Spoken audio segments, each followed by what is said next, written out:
Good morning, everyone. Thanks for being here this morning. Thanks for being to our Clue webinar on Battlecards for the Win. My name is Katie, and I work on the marketing team here at Clue. I'm also going to be your moderator for the next little hour.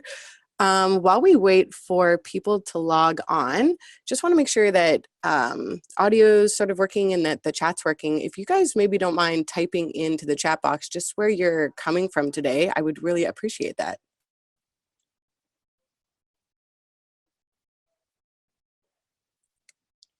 Fremont, California. I'm so jealous. You probably have nice weather. Connecticut, Wisconsin, cool. Colorado, awesome. I was in Denver just recently. Lots of rain here. Ugh, same.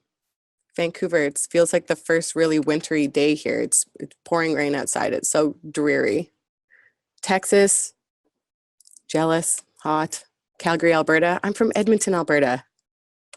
Nice to see you guys. If you guys don't mind, actually, well, we'll give it another minute before we get started, but I'd love to know what people are hoping to take away from today's webinar, or specifically, like, what is one thing you're hoping to learn about Battlecards today? St. Thomas. That would be amazing. I'm going to Trinidad and Tobago for Christmas, so I'll have lots of sun in about a week's time. Strategies for good ones. Okay, cool. I just asked a question to any of the new joiners, just asking what you're hoping to learn from this webinar today. What specifically, if you had to say one thing, are you hoping to learn about Battlecards? How to effectively use the competitive information that is collected into Battlecards, and then how to position that. How your products can make it easier, cool. Validate differentiation against competition, interesting, yeah.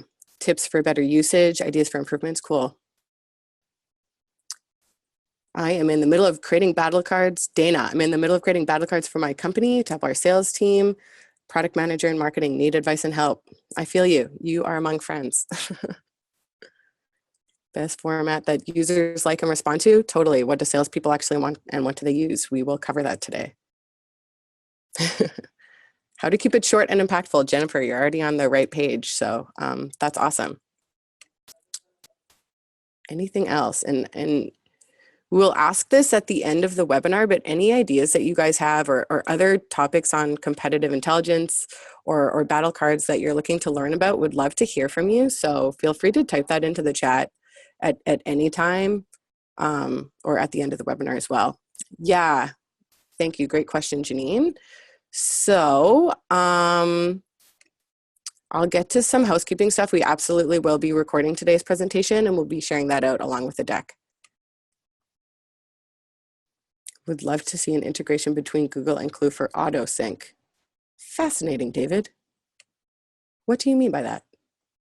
Google and Clue. Like between documents, like Google documents? That's cool. I like that. We do, you can iframe documents into Clue. So I mean, that's one option for AutoSync, but still, thanks for sharing that. That's an awesome idea. Okay, so I think enough people are on and I don't like to waste anyone's time. So let's get started. I'm super excited about today's presentation. It's Battlecards for the Win.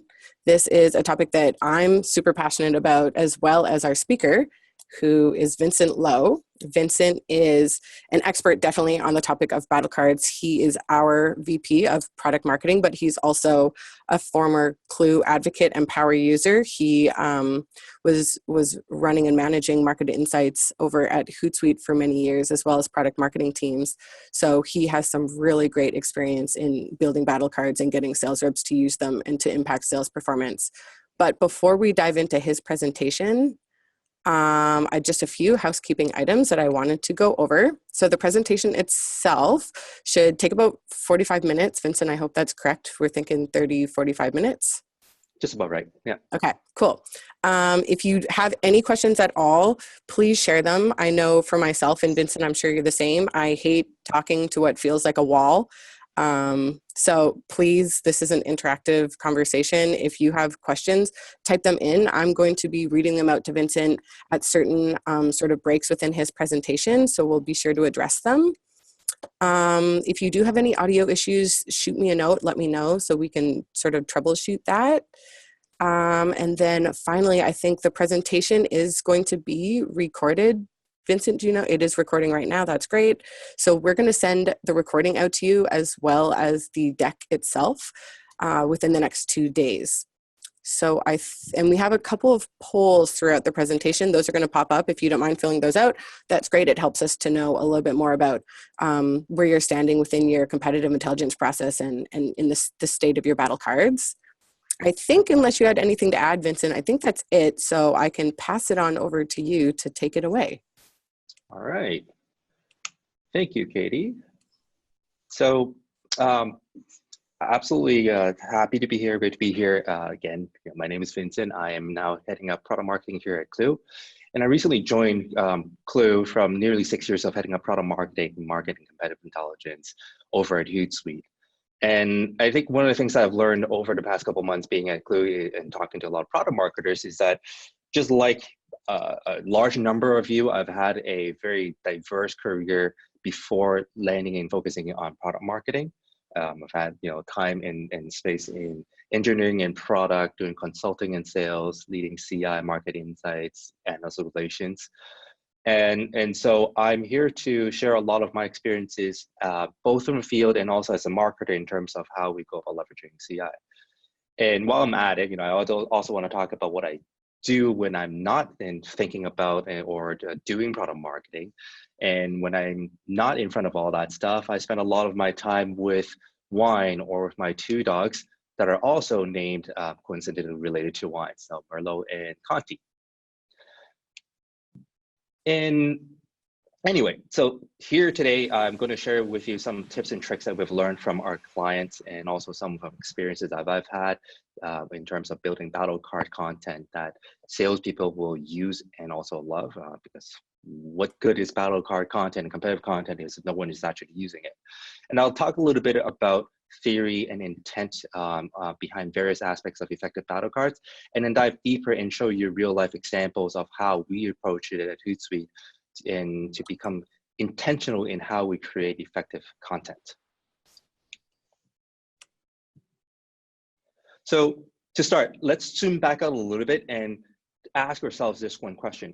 How do you compare it to your competitors, or how are you different from your biggest competitor? Katie, how would you go about answering that question? So it's okay, don't need to answer it. I don't know if you saw Katie's face, but it looked a little bit like this. And the question that I have for you is, well, how well do you think your salespeople at your company will answer and respond to this question? I'm sure if you had a slow motion camera capturing the expression on their faces, you'll probably get a glimpse of this as well, because it's a tough question to answer. And really, if you think about it, this is that single question that your salespeople are asked every single day. And we actually had our own sales team go through this exercise a little while back. We asked them to record themselves to answer this exact question. And to be honest, it was shocking, well, shocking, not shocking in terms of how different everybody's answer was to that question. And it wasn't just the fact that it was a wide range of answers, from being incoherent rambles to concise, articulate answers. It was also because of the fact that they had vastly different ideas of who we were, how we should be positioned in the marketplace, and how we were different from the competitors. And there's really simply no consistency in the story of how we're different from our competition. But there was one who really rose above the rest. And so the question was, what was so great about her response? And first, she started with a broad, high-level statement of how we and our competition took different approaches to solving our customers' problems. And then she supported with statements with 2 key points about how we're differentiated. Still fairly broad, not talking about specific features. And then wrapping it back up with a summary of how we reinforce that high-level statement. And what's so great about this approach? Number one, she made it memorable by keeping it simple and concise, a very, very simple statement about the different approaches and why it matters. She also stayed high level to make it easier to understand how we're different overall with supporting facts. And what was really good about this approach is that it really becomes an anchor point to latch back onto for any future conversation. So how do you think we actually took what she said to enable the rest of the sales team? Enter battle cards. Because battle cards is really one of the most effective tools in your arsenal to train the sales team and to really drive that creative and consistent message so that people are not making things up as they go along. Which really brings me to, I think, our first poll of the day, and I'm really curious here. How many battle cards are you or your teams are responsible for keeping up to date? I think we have a poll up. I will keep it up for a minute or two to give you a chance to participate. Meanwhile, Katie, are there any questions from the audience that we can talk about and answer so far? We don't have any questions yet. Let me just double check, but this is a great time if you do have any initial questions to pop open that Q&A box and ask one. We'll give you just 1 second here to pop in your question, and then we'll move on. So one of the questions that I think I've been hearing from clients a lot is, well, how many competitors should I be covering? What's the right ratio that we should be looking at in terms of a CI person to number of battle cards or competitors that we should be looking at? Mm-hmm. It's a really interesting question. And I think a lot of people by default will want to get down to, can we just do one? And I would absolutely say that the short answer is no, it should be more than one, but fewer than a handful. And the reason for that is you really need to have more than one, spend time to look at more than one competitor in order to not get too dragged out into the nitty-gritty of against one competitor. You need to look for patterns. So typically I would say 2 or 3 is great. Certainly not more than a handful, because if you're looking at 50, 80, 100 battle cards, then, then you're not likely to be able to spend the quality time you need to be able to create really effective content. At the end of the day, it's more important to have 1 or 2 or 3 really effective battle cards so that you can build the conversation you need internally to have more resources to be able to attack it more effectively. Vincent, we do have one question from David, and it is, so should a battle card contain our company pitch? A battle card could contain your company pitch. I would actually suggest for your battle cards to have 1 battle card on yourself or your own company, so that when your sales reps are seeing battle cards on the competition, they can also see, well, how would you go about talking and positioning yourself? How would the competition might position you as well? Great. Any interesting thoughts on this poll that we just saw? Can we bring that poll back up? I think it was like 43% are doing 10 or more. Yeah. That's actually not surprising. I think that the question that really need to look into is when we talk about battle cards here for 10 or more, how deeply are each of these battle cards? I think in a lot of cases, some of these battle cards are more like we just need to keep a track of what's going on and keep a profile of what the competitor is doing. But in terms of battle cards for the sales reps to be able to do X, Y, and Z to be able to effectively battle a competitor, I would hope that number is a lot less. Yeah, and I think Lauren just made a comment that I think speaks to that a bit. She said there are tiers to our competitors, but definitely more than 3 to 5. So you're right, probably like a varying amount of content on those battle cards. Mm-hmm. Yeah. Yeah, definitely.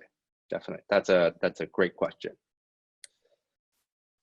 Okay, so moving on, then let's talk a little bit more about battle cards. And my question to the audience here is, how many of you have seen battle cards like this before? And yes, it is supposed to be grayed out in a couple of areas because it was a real battle card that I inherited when I first joined Hootsuite. And this was from an acquisition that we made at the time, et cetera, et cetera, et cetera. And the reality is that battle cards used to be this single piece of paper that sales reps print out and stick on the cubicle walls when cubicles were a thing. And it became double-sided and it became laminated. And ultimately what they turned into was a 100-page slide deck that nobody really reads and looks at. So technically a battle card like this is an improvement over that 100-slide battle card deck. But Vincent, okay, we've spoken about this before, and you're pretty adamant that some people do look at those 100-slide decks. It's not that no one looks at them. True. The joke that we make also it's not really a joke, it's probably reality, is that the people who will be paying attention to your 100-page or 50-page battle card deck is your competition, because our PowerPoint deck will leak, and the people that really want to know how you're saying, well, how you're different, what the nitty-gritties of the details and specific how your product is different is going to be your competition.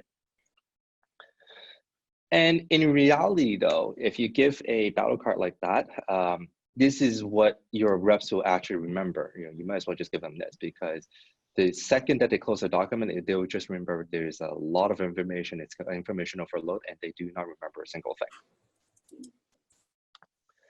So let's get some of the basics about battle cards out of the way. Some of the obvious stuff. And with battle cards, you need to keep things fresh. You need to keep things up to date, because the last thing you want is for your battle cards to contain content and your first sales rep to say something to your prospect that's 6 months old, and then your prospect comes back and correct your sales reps. And Vincent, the reason you're saying that is mostly because the implication here that it destroys the trust between the prospect and your salesperson, which makes it very difficult to recover from. Absolutely. That's, trust is something that's hard earned. It takes time to establish, and it takes a split second for it to be completely destroyed. And then the other thing to think about here is that it doesn't just destroy the trust between your sales reps and your prospects. It also destroys the trust that you have bought and built up over time between you and your sales reps. That is even harder to recover sometimes, because credibility, especially internally, is an important thing for product marketers, for CI folks to be able to establish and to be able to lean on to. And the second thing that battle cards need to be is that it needs to be short, concise, and digestible. Let's face it, we are in a environment, a social media environment, where we simply just don't have the attention span to dig anything out. You put out a long paragraph of this is how we're different, it will get lost, it will get forgotten, and people will start making things up again. And the last thing to think about, or at least one of the other important things to think about, is that the content on Battlecard really needs to be true. Well, sort of. What I mean is that the content on a Battlecard needs to be something that your sales team know where it came from and where it actually lies on that true scale. This means that you have to be able to show where intel is coming from, how reliable it is. You can absolutely share rumors, innuendos, and teams do this all the time. But what you really need to do is to differentiate unsubstantiated with validated claims. And especially for unvalidated claims, like how to properly use it. Yeah, I would imagine that it could be dangerous to hand like unsubstantiated types of claims over to sales reps. It is. If you don't frame it properly, if you don't outline the fact it is an unsubstantiated claim, the last thing you want is for a sales rep to look at something that's a rumor or something that we've heard from customer or something we've heard from our partners, and to call that a valid claim. So you want to frame it. You want to tell them that this is how you properly use it, right? We've heard in the marketplace. We've heard from customers that a competitor is doing X, Y, and Z. Here's the reality. Your sales reps will get their hands on unsubstantiated claims in the first place, and they will make use of it, like it or not. So you better get ahead of that and be able to frame it for them. And the last and probably one of the more important things is to think about is really make your competitive intel, your battle cards, super easy to find. Put it where your salespeople are. Don't make them look for it, because people won't. The second that you make them look hard on Google Drive or SharePoint or wherever else, they will download a copy of it, put it on desktop, and you will not be able to keep it fresh and up to date. Okay, so now that we have the basics get out of the way, let's talk about what reps need to achieve and how Battlecards achieve that and support that. And we call this our super theoretical Battlecard framework or Battlecard pyramid. Katie, I know you get a chuckle of this. Yeah, I named this. You named it. I did not know that. But you know, whenever you go to presentations and like they always have a framework in it? Like every presentation has some sort of a framework. I don't know. I was just kind of taking the piss out of it. This is ours. This is ours. This is our hierarchy of needs. Yeah. And at the top of the pyramid, right? Like sales reps need to identify who the competition is at in the deals, and they need to have very specific questions and to listen for, are we talking about competition in general, or one specific competitor um, versus another? It actually sounds like Captain Obvious, but the impact here is absolutely huge. Yeah, I was going to say, we talk about this and I feel like most people think, oh, like, yeah, this is obvious. People should know how to identify a competitor. But I think that there's some really interesting data that can back up like why this is so critical. And I know that when you were working at Hootsuite, you guys had some interesting metrics that came from that. Yeah, totally. This is actually one of the things that we were looking at because, let's face it, data in Salesforce, data quality in Salesforce is never where we want things to be, especially in terms of competitor fields. And so we were doing an analysis to compare the win rates between opportunities where we have clearly identified who the competition is versus opportunities where they haven't. And what was shocking, not shocking, was that the win rates when it came to opportunities where we have clearly identified competition was 12% higher than opportunities than where we have not. Again, it shouldn't be shocking, but it is shocking when you actually see the data in front of you. And the next stage is sales reps, when they have clearly identified a competitor, they need to start positioning and have a statement in front of them to be able to knock out a competitor right away. You want to have the conversation move back to where the priority is, which is the customer's need, and knock about how I compare against X and Y and Z. And then as they move deeper and deeper into the buying process, next stages, deeper and deeper in the buying process, sales reps really need to have all the information they need to position, reposition, and to reframe anything and everything that your competition would throw at you. In theory, reps should really be following and stepping through this from the top all the way through the bottom as they progress in their conversations with the prospect.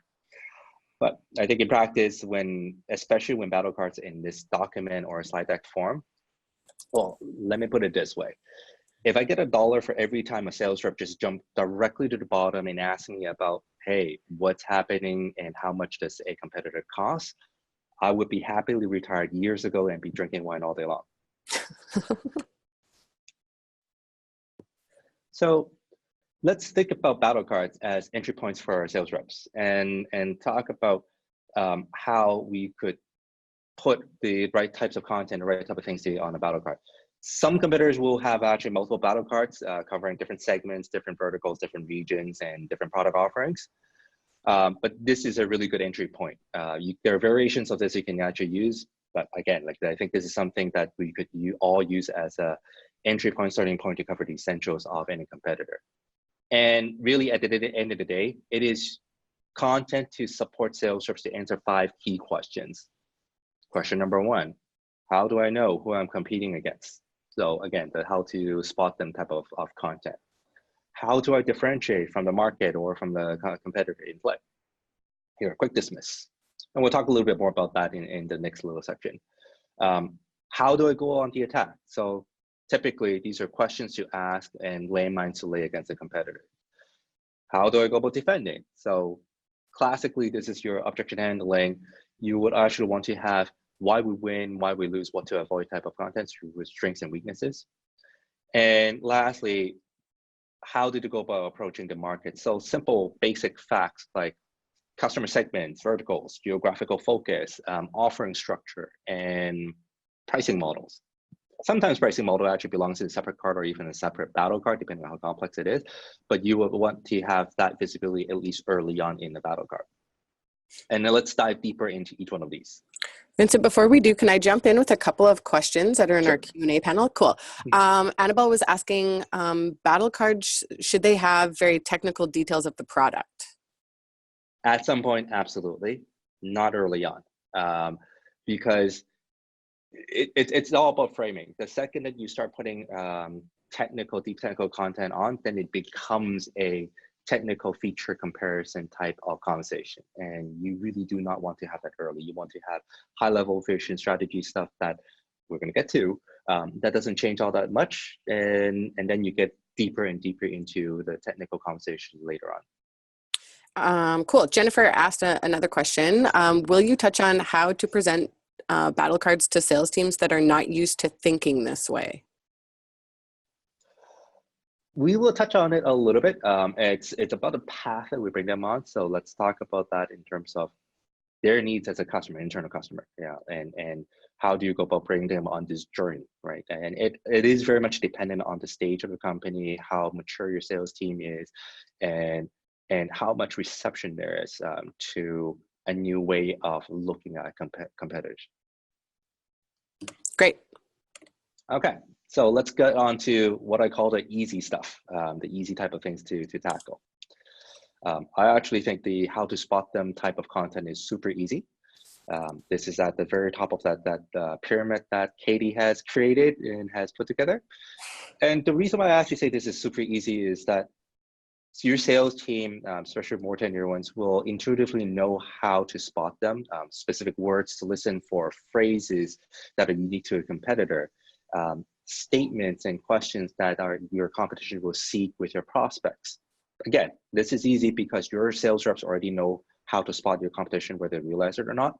All you have to do is to extract and pull it out of them. So buy them with beer, or sit them in a room, give them a prize, give them an Amazon gift card. You know, these are easy things that you can just sit them down, as long as it's not at the end of the quarter. Let's remember that. And just extract it out of them, and so that it can be compiled in a single place and be shared with the team. And your job here is really about pulling it out and then prioritizing what's most important to listen for versus some of the auxiliary stuff that might be indicative but might not be absolutely clear on who specifically the competitor is in play. Then your quick dismiss. This is needed when a rep has identified a competitor in a deal. Some call it a quick hit, some call it the 4-on-1, although I think that's really carbon dating the CI team when you call it the 4-on-1. Call it what you will. This is essentially the answer to the how do you compare type of question. How do you compare it to a competitor? And this is really your first chance and most important opportunity to position and reposition your competitor in play. And if you think about it, this is that distillation of everything you know about a competitor. You need to understand where they're weak, where you're strong, vice versa. You need to know what's worked in the past, what hasn't worked in the past, what's changing, why you're winning, why you lose. These are the questions and constant moving targets.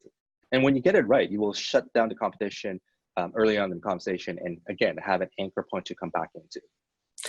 Vincent, like talking about this quick dismiss card and all the things you just went through, like a distillation of everything you need to know why you win, why you lose. This sounds challenging to do. This doesn't sound very easy to put together, to be honest. It's challenging if you're trying to perfect it in one go. And the thinking here is that number one, you need to focus on that big picture. So to that, I think it was Annabelle's question about do you go technical or not? This is where you want to keep at the big picture, not stick to the details. Stick it at the vision, the direction, the key differentiators where your customers have told you why you've actually chosen you, and stay off that feature bake-off. And then you iterate on this. You don't rewrite this content every week. So you really want to keep it at a level where your team can actually internalize it and use it and anchor back onto. These are the type of things that doesn't really change all that often. So yes, if you're trying to perfect it on one go, it's going to be challenging. But if you're thinking about it in terms of how to go about start with something that we could actually use right away, and then just listen on calls and iterate on it, and this won't change often after that. You know, put it another way, right? This is that anchor point that all the positioning statements will come back onto in the future. Okay, right. Great question. And let's keep moving, right? Some of the other easy stuff are on the why we win side, right? This is how this is the type of content where, again, this is about your strengths and how your team will need to talk about your strengths. These are typically very well known. Your job is to extract it out and also put it in a way that's in a hierarchy of what's going to be most useful, what's going to be next most useful, et cetera, and all the way down. This is also incidentally the type of content that sales reps will really want and to be able to use. I think it's either the second or third most requested type of content when it comes to Battlecard content. Can I ask you a question? Why do you think that is? Why do you think salespeople like this so much? Salespeople want to know, at the very latest, at the simplest, what's the one simple thing that they can actually say to win, and they don't want to go down the conversation of how they go to differentiate and compare X, Y, and Z on a feature basis or pricing basis. They want to focus their time, and they should be focused their time on the customers and needs and solution and how it actually helps the customer, which is why our why we win type of content is most impactful and powerful. And a lot of times teams will and CI people first starting out will be, well, how do I go about getting this? Your win-loss interviews and win-loss analysis is going to be the simplest way of getting this, the most easy ways of getting this. It's absolute gold mines.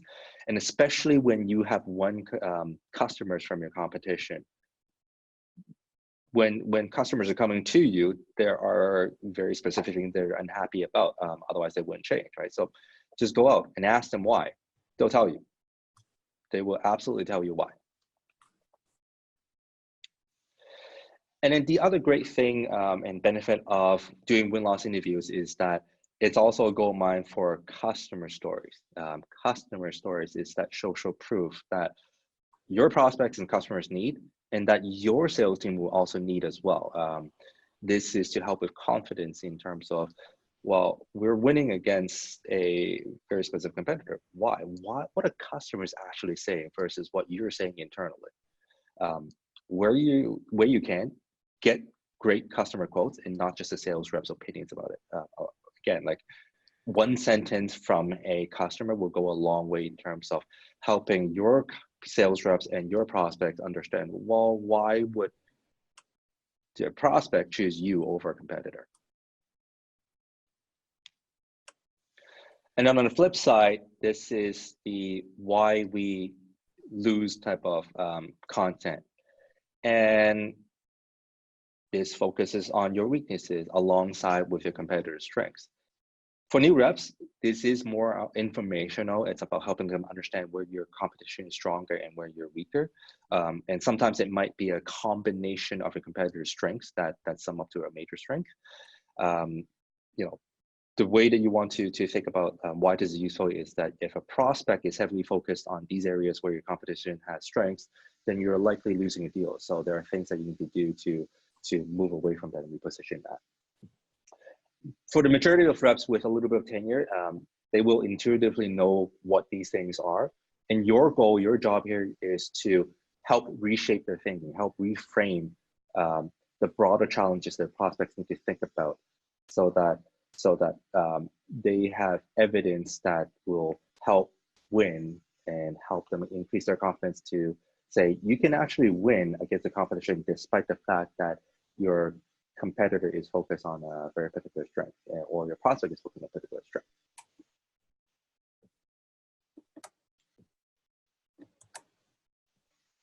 So I'm going to take a little bit of a breather, have a little bit of water, and we're going to set a second poll. How many sales reps and how many sales people are you supporting with your battle cards? The poll I think is up right now. And yep, poll is up. Have a sip of your water, Vincent. I can fill some airtime with my hot commentary. If people have questions right now, this is a great time to post them as well. Yeah, any questions? We do have one. Lauren asks, what is the distinction between why we lose and landmines?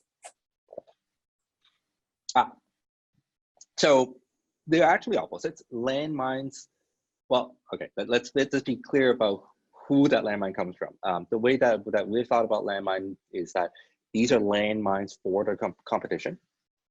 And why we lose are strengths that your competition will focus on.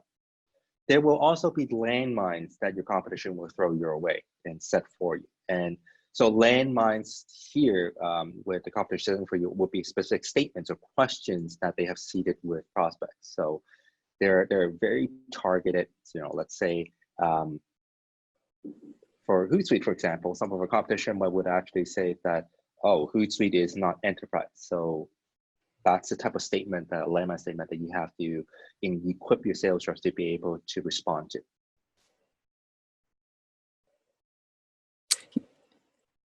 Okay, a couple more questions actually. This is great. Should we share battle cards with R&D as well? Absolutely. R&D, marketing, anybody who's customer facing, anybody who has impact on revenue.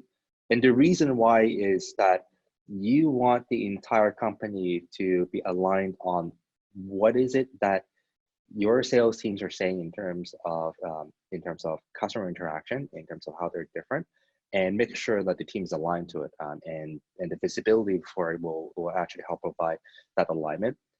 Give an example. If your prospects are saying something that has been seeded by a competitor, and your team is responding with something that makes sense to them, makes sense to you, and then your product team actually sees it and actually will say, well, we actually have something else that we can actually use to battle that.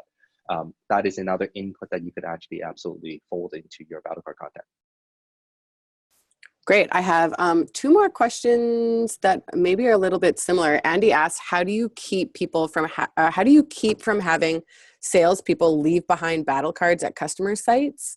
And the second from my favorite person in this webinar right now, test, asked the question, how do we keep our sales team from sharing our battle cards with their prospects?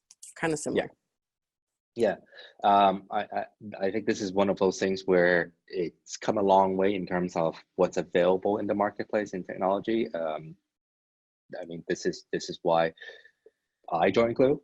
It was to help with that aspect of if you and your battle cards are entirely in the form of documents and presentations, and the reps have a simple way of downloading it, they will absolutely be sharing it, right? To my joke early on about people who will be paying attention to your 50-page or 100-page battle cards, they're going to be your competition. That's what would happen when the only option available are PowerPoint decks and documents.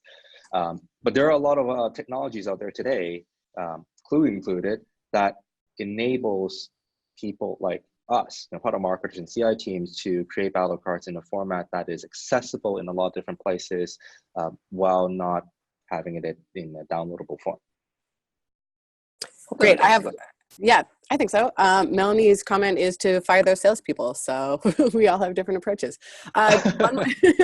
One more question, and then we can move on. Janine is asking, how often should you change out or freshen your battle cards? I know you said frequently, but what is the typical time frame? It depends on how tough your competition is. Your key competition, definitely at least, typically on a quarterly basis. On your secondary and your tertiary ones, might be on a biannual basis or maybe even an annual basis. So you want to keep it fresh, but you also don't want to change it too frequently. And the reality is that you should be keeping components and specifics of the battle cards up to date as you can, but at a very minimum on a quarterly basis for at least your tier ones, and probably closer to your tier twos too. Cool. Can we get the poll results published and then we can move forward? All right, so we have what? A tie between 25 to 100 sales reps and 250 plus. Okay, that's interesting. I actually don't know what to make of it, but at the very minimum, no one is saying that I don't know what sales is, so that's a good thing. Yeah, it at least seems like quite a broad range of people that are building content for sales teams, and that they're doing it at all sizes of companies. So whether it's for 25 people or for 5,000 people, anyways, and we see this all the time. People have the same needs. They're all looking to improve their battle card content, regardless of how many reps they're enabling. Yeah, totally. Great. Okay, so let's get to some of the harder stuff, right? And I'll show you some examples from real life. Extracted some of the learnings examples from my team and my time over at Hootsuite. Probably can't use it for too much longer, but let's use that for now. and let's talk about the landmines card, right? So we talked about this earlier on. I think it was Lauren that asked a question what the difference is between a landmine versus a why we lose. So again, like my framing here is that these are landmines that we set for our competition. And the landmines is really to plant a seed of doubt into your minds of your prospects when they're choosing it. And typically this is done by seeding either ideas or very specific questions in play. And so our team has, over Hootsuite, we've been using this very specific content formula to be able to create landmines in a meaningful and effective way. And so we start by, again, tying back and anchoring back to that quick dismiss or some of the latest positioning points earlier. And then we use one or two facts, really social proof, to help raise the urgency for the prospect in the prospect's mind. It's really that case of, don't just listen to me as a sales rep or as a marketing team or as a vendor. Listen to what your peers are saying and why this is important to you. And then we spell it out in terms of, well, why it really matters. Like, and again, you have to spell it out to why it matters to customers, not to you as a vendor and not to your sales rep. It needs to be spelled out in a way to the customers themselves. And then we start triangulating and layering in proof points to reinforce that position. And to that question about how regularly do you want to keep this up and how regularly do you want to update Battlecards? The Battlecards themselves, you probably don't want to change it too often, but then as proof points come in, you want to refresh them as quickly and as early as possible. And the main thing here is, let's be super intentional on what this landmine is. There are landmines that are going to be useful as a kill shot to be able to take down a competitor with one single shot. Far and few between, they are difficult. And there are other types of landmines where it is serving as pretty much a distraction to make your competition dance more than anything else. So that's where you really have to think about what's the objective here. Vincent, when you first showed me this sort of battle card and explained that point specifically, that really changed the way that I looked at the purpose of this card. So, initially I thought, oh, we're like trying to put seeds of doubt into like our prospect's mind about a competitor solution. But just thinking about part of the objective being like wasting the other salesperson's time to dance and navigate all of these objections. Anyway, when you said that, it made a lot of sense to me. You told me also this was one of your favorite sort of strategies and cards that you had built while you were at Hootsuite that your team had created. Was there a specific reason for that? Yeah, absolutely. And the reason why this is one of my favorite cards that my team had built over at Hootsuite is that this is a really good example where the sum is much greater than its parts. The narrative here was strong and compelling, but it's not going to work without supporting evidence. And at the same time, if you look at the supporting evidence that we had in here, like customer predictions or what employees are saying within Glassdoor or what we've found on the competitors' user forums, each one of them on their own are not going to be all that useful and that can be easily disclaimed, right, and easily dispelled. But then when you put it all together and link them all together into a single narrative, that becomes really powerful. That is very difficult to dispel and to displace, because now you have multiple facts coming from different angles to triangulate to it, right? So it's like, your GPS that we all rely on today. I actually don't know how to drive without my Google Maps today, but that's what it is, right? It's taking in data points from multiple angles and connecting back into one single direction that says, yeah, this is where you are precisely because of these 3 or 4 or 5 different things.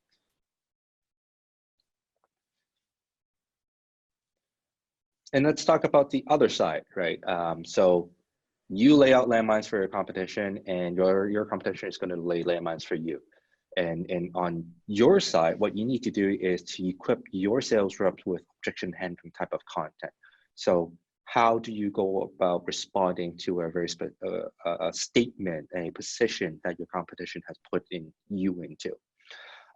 We have a very specific formula at Hootsuite that we've been using, and we all start out by acknowledging and saying, this is what your competition will say.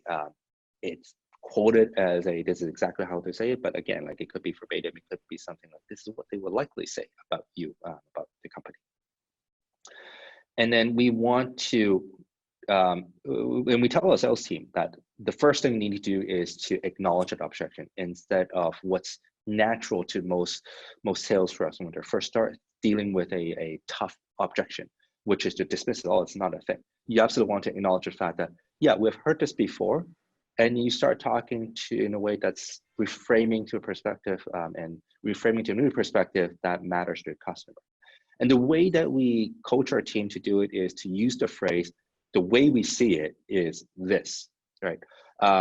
This is a very powerful way of reframing any objection and tough questions. If you really want to see an example of this in action, we're coming up to earnings season. So next time Apple does their earnings call, jump onto it, listen to the way that Tim Cook does it. He's a master at using this technique to handle really tough questions from analysts. And then after that, then you go through the same process as your landmines, right? You start providing links to proof points to reinforce a position and the narrative that you're putting in place to handle that objection. And then the next thing that you have to think about is iterations, right? It's about improving upon this set, be it with new facts, be it with your sales leaders that you can spend some time in to look at it and say, well, is this going to be useful? Do we want to reshape the statement, we prioritize the proof points that you actually have, because they can all be very different. And the ultimate goal for objection handling is going to be increasing the sales reps' confidence, because objections are difficult and you want the sales reps to be comfortable in responding back to prospect and customer when these objections come into play. So I'm curious, because I know for one of the basics we went over earlier in this presentation, or that you did, was like telling sales reps what to say, right? Like helping them to understand exactly what they can say. So it's simple for them to understand the concept of what's happening within a card that you're building. So for this objection handling one, you specifically don't tell them exactly what to say in like a verbatim way. Right. Can you elaborate on that?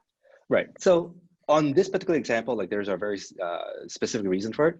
And the reason for it is that our team at Hootsuite at the time had been seeing this and have known about this for quite a long time. And we were looking primarily at increasing confidence, which means providing a lot more proof points than what's usually necessary. And this type of objection handling type of content is also necessary when it comes to really complex objections and really complex ways of handling objections. Simpler landmines are laid for you and that you just have a quick response into. Those are the examples where you would want to have a snappy response as a verbatim. We suggest you say this. You should be saying this, or you should be saying these 1, 2, and 3 things in order to battle this. Great, that's a great question. I do hear it all the time. I know that this is probably a different example than what we should show, so we'll work on that next time. Cool. Okay, but let me get you to how you go about creating objection handling in a very easy manner. And this is a 3-step process that I've pushed my team to use at Hootsuite. Because again, creating objection handling is very difficult unless you have a process to sit down and actually work on this in an iterative manner. Step number 1 is actually pretty easy, and I encourage you to do this right away, be it tomorrow or early next week. Sit on sales calls. You will hear objections and questions that are raised that your sales reps have to handle. Write it down verbatim, and then immediately write down what the rep actually say. Don't jump into it, just write down what they actually say. Step 2, when you get back to your desk, is look at what your rep has actually said, and then look into all the information and intel and facts that you've collected, be it internal or external facts. Identify, are there specific facts that you can actually use to support what the rep actually has said? And you're looking for 3 or 4 facts that you can use to support that particular statement. If you have, step 3, if you have identified the facts that easily support what the rep actually say, great, you have a winner. Just create that content, put it into play, and just refine with sales leaders and refine with reps as time goes on. The alternative is when the sales reps, what the sales rep have actually said doesn't align with what facts that you have been able to identify. There's a simple process of actually creating that, which is you just use your sales leaders, right? Use and abuse your sales leaders and the relationship you have. Show the sales leaders the gap between what the rep has actually said and all the evidence that you actually have, and say, well, something doesn't quite match it, but I think there's something that we can actually use here. What would you say? What would you want your team to say? And just write down what they actually said and just iterate on that. That's a super easy way of getting a objective handling content in place very, very quickly. So talked a lot in terms of theory, talked a bit of practical examples and frameworks of how we approach things. Here's what I want you to take away. Number 1, think like a product marketer. focus on your target audience, which is going to be your sales reps. Think about them as what they actually need and how they go about needing and absorbing the information. Sometimes your target audience is the actual customer and your prospect. And also, as a product marketer, you have great relationships within the business. So use that, leverage that. Use the help me help you type of mentality, especially with your sales leaders. After all, it is their sales commission on the line. So absolutely use them as long as it's not quarter end. Think like a marketer, which means treating your salespeople as customers, and think about their customer journey. What do they need along each stage of their journey with you and with your prospects? Focus on simple, concise, targeted messaging at every stage of that journey. And then also intentionally bring and build up your content to get your salespeople curious, get your prospects, their prospects to be curious, to be able to dig deeper and peel back the layers. And the last thing I would say is start on Monday. Yes, I know it's Wednesday, but I do want you to absorb, internalize, and think about things. And I also know that you have a lot of things on the go today, but don't wait too long, right? Don't worry about collecting that full set of external facts to triangulate from that will build automatically over time. There's also a lot of internal tribal knowledge that you can use to lever away. Your job is simply to collect them, simplify them, and make them digestible. And then start layering in, breadcrumbing in all the detailed facts over time. Great. And done. Done. Awesome. Thanks, Vincent. That was great. As promised, we'll get to all of your questions. So we actually have a handful of them, Vincent. Great. So don't black out too quickly. First one from David, which is really interesting. We use the CCS selling methodology. Would you tweak any of this based on CCS? You absolutely have to tweak based on whatever sales methodology you have. Let's remember this. Competitive enablement CI is really to support the process, support the sales process. So be it CCS, be it challenger model, be it whatever model that you're using, definitely align the way the content is at least used in the different stages of your sales process. The content format itself and formula itself might still look the same, but you absolutely need to align to it. So yes, absolutely. Cool. Thomas asks, if you build a quarterly battle card on wins and loss, how long does the battle card stay published? Like a rolling 4 quarters or what? Battle card should be live. Battle card should be live, which is why documents and presentation decks generally fail, because you will likely have on your Google Drive or SharePoint a box that says a Q1 2019 battle card, Q2 2019 battle card for X. And what will happen is a salesperson would have a Q1 battle card, only look at that, and then whereas you already have a Q4 battle card in place, but then your win stories are not going to be up to date in the Q1 one, so people don't really know how to figure out what's the latest version. If I have, again, a dime for every single time somebody asks me pre-Clue days, where's our latest battle card? Again, I would be retired, happily retired. Okay, great. Another good question that I've been curious about. Should we build different battle cards specifically for each product category? We have different products that compete in different categories. Mm-hmm. Short answer is probably yes. I think it depends on your buyers more than your product line. And the reason I say that is that you will have different products and different use cases, but if the buyers are going to call considered at the same time and with one set of buyer personas, you don't really want to have multiple battle cards that sales reps need to dance around and dig into. So you want one high-level battle cards and then maybe sub-battle cards. And that's the other failings of most documents and slide decks, is that it's very difficult to show that pyramid of how you have a high-level battle card into sub-battle cards. The other best practice that we are seeing in the market now and with a lot of clients is that there's a lot of benefit to building different battle cards for different stages of the customer journey. So you could have a battle card for SDRs in terms of initial prospecting, and then into opportunities, and a different battle card for account executives, and then a set of battle cards for your customer success team, because they would be dealing with competition in a very different way. Great. David asked another interesting question you might have good experience with. How can I tell my leadership what we need to kill battle cards in Google Drive and only have them available within Clue as a single source of truth? Ask them the question. Where's the latest battle card? How do you find it? How does your sales team find them? How does your sales team know which is battle card? How many copies do they actually have? I think those are known challenges that the sales leaders will be accustomed to. What they're looking for is they're looking for things and tools that are familiar to sales reps, so they don't have to train sales reps on something new, and that's really the difference, right?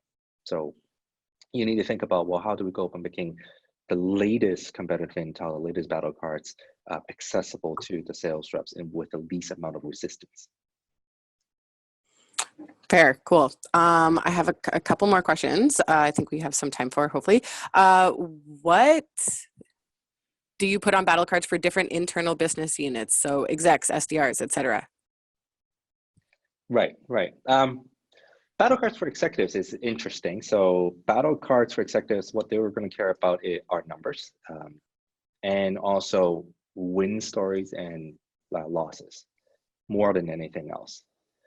Strengths and weaknesses typically are not going to be all that useful for executives because they intuitively know already. They want to know real examples of when and why and how much it costs the business.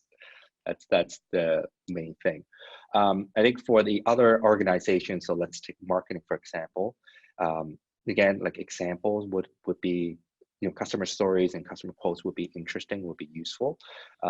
But more important than that, what marketing really needs is going to be a case of the so what. Well, what do we talk about? What messaging should we be using that would be effective in combating that, right? Examples of messaging that would be useful in combating a very specific landmine, for example.